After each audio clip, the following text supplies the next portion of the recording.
Hello friends, today I want to help you understand what is considered a long-term rental. So in a lot of my other videos, I talked quite a bit and extensively about short-term rentals, but it is time to give those long-term rentals a little bit of love. So by the end of this video, you'll have a comprehensive understanding of what is considered a long-term rental, along with advantages that this investment strategy might have over short-term rentals. When somebody used to say the term rental, it was almost always synonymous with a longer-term lease in place. However, in today's real estate market and with the varying current real estate strategies that exist, that's just not the case anymore. Because you have everything from short-term rentals, vacation rentals, co-living, lease options. These terms all of a sudden become extremely meaningful. So today we're going to dive into the world of long-term rentals by first explaining what that term means. Second, I want to dive into the topic about how long-term rentals can be an absolutely effective strategy to add to your portfolio. And finally, I'm going to cover a couple of really interesting strategies that institute long-term rentals in today's market and that can have an amazing outcome for you as an investor. If you're ready to dive in, let's get to it.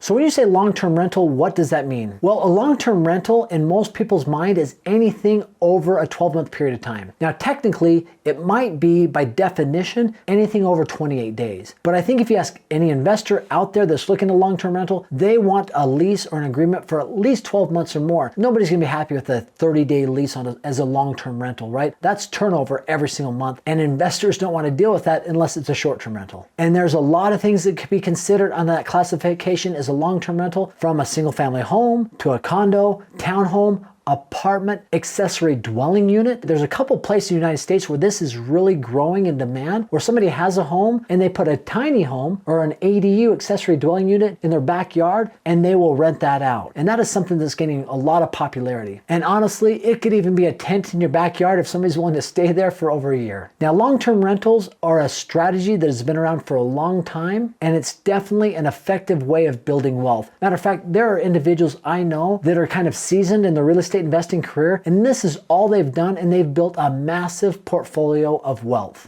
So here's the cool thing about a long-term rental. Let's say that you go out and you purchase a home. Let's say that you buy a home for $300,000. Now, if that's an investment, you're looking at putting down 20%. But if you were to get that as a second home and then rent it out in the long-term fashion, your down payment's only $30,000 to $60,000. And if you were to put that money down, you might be looking at a monthly payment of maybe say $1,500 to $2,000. And obviously that depends on the interest rate. In today's market, it could be a touch higher than that. For easy math purposes, let's say it's $2,000. And let's say that you can go out and you can rent that home for $2,500. If you're doing that, that $2,500 is covering your mortgage payment, your taxes, your insurance, hopefully all the maintenance and repairs over time as you put a little bit away to stick in that fund in case something happens where you need to repair something. But the cool thing about this is you have somebody else paying for an asset that you own. And that asset is appreciating every single year for the most part. And let's say you rented that out every year for 15 years. By the end of the 15 years, that asset is completely paid for. You did not pay one penny into that other than maybe a down payment, and it's probably worth 2.5, 3 times more than what you paid for it. That is the power of long-term rentals in today's market or in any market.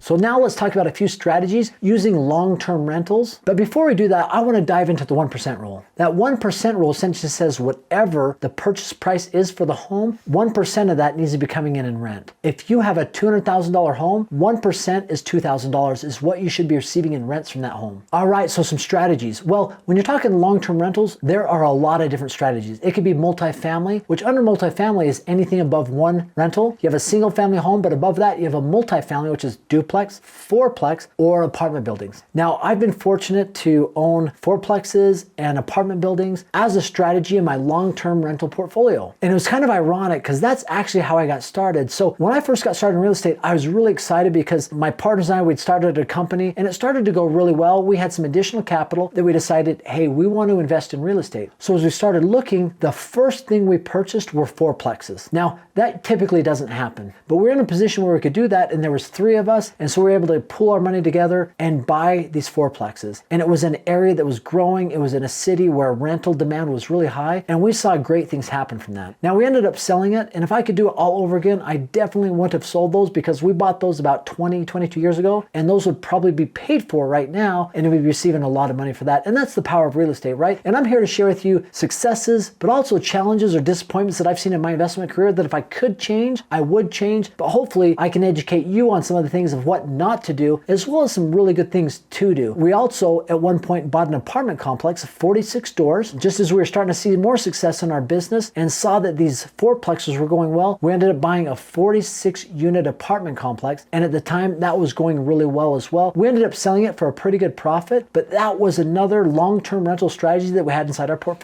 And as I mentioned, typically you don't jump from, hey, I want to get started in real estate to fourplexes and apartment complexes, but we're just fortunate at the time to be able to do something like that. But I sold that way sooner than I wish I would have, because once again, at this point in my life, that would have been paid for, and the money coming in from those apartment buildings would have been really massive at this time, especially in that same growing area that was appreciating very quickly.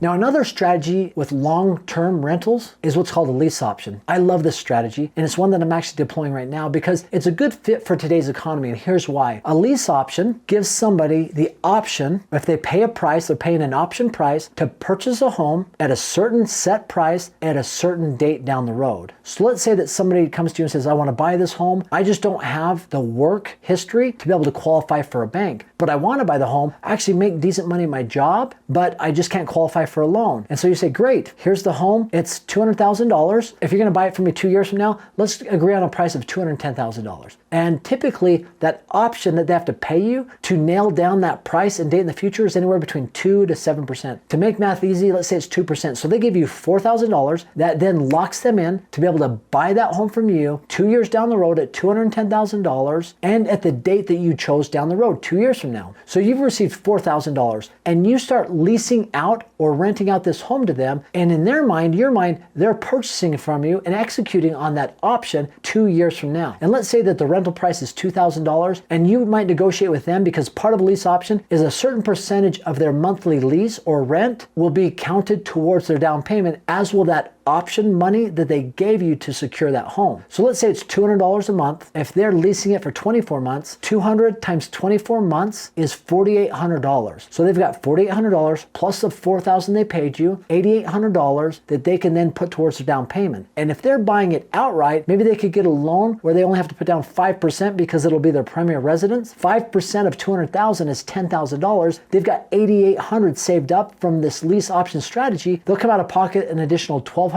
to be able to then purchase this home, to exercise that option, and you made money on it because maybe you bought that home obviously here, you're selling it for here. So it's a great strategy for the seller as well as the buyer, because as a buyer, you're locking the home at a certain price, and if things appreciate and go up significantly, you're in a great position to own the home at a price lower than the market value. And by the same token, if you're the seller and you lock in at this price and the market starts to go down, you're still locked in at that price. And if they don't exercise that option, you keep that option money that they gave you, that $4,000. And another strategy is single family homes, obviously, is long-term rentals. This is a great strategy. I know a lot of people that I met at this real estate conference last week are actually looking at different markets to take advantage of single family homes. Matter of fact, I met this lady and she had found a home at a good price. It was actually somebody who got it even at a better price than she did. They were assigning the contract to her. She was getting this home for $140,000, and it was in Rocky Mount, North Carolina. And because it was a second home for her, she only had to put 10% down, so $14,000. And she already had the bank involved. Her principal and interest and taxes and insurance on that $126,000 loan was $990, just shy of $1,000. And the rental market in that area for a home like that was anywhere between $1,500 and $1,800. So she was making consistently $500 to $800 a month on that home. And as I was helping her analyze it at that real estate conference, it was one where we both kind of looked at each other and said, hey, you move forward with it. It's a great deal. And maybe an option that isn't as as expensive is one called ADUs, tiny homes, accessory dwelling units. This is something that you can do currently on the lot that you have. You don't have to buy a separate lot, you don't have to buy a home, but you get a tiny home and you put it in your backyard, assuming that the city and state allows for this. Like take Fresno, California, for example. It is a big city where people are allowing a lot of ADUs, and people might have aging parents or young families that aren't able to afford rent, or young couples that aren't able to afford rent living in these accessory dwelling units, which is a great option and another way to make money in a tiny home on property that you already own. So there's a ton of strategies when it comes to long-term rentals, but I'd be interested in some things that you're doing or that you've heard of that are great strategies for long-term rentals. So please comment below. Let's engage in a discussion. And as always, just for stopping by and watching this video, I've got a free gift for you. It's aaronsfreetraining.com. It is a short-term rental calculator. Put in the purchase price, the income, the expenses. It spits out to you whether it's a good deal or not, and it's no strings attached, 100% free. aaronsfreetraining.com. And thanks for stopping by. Have an amazing day.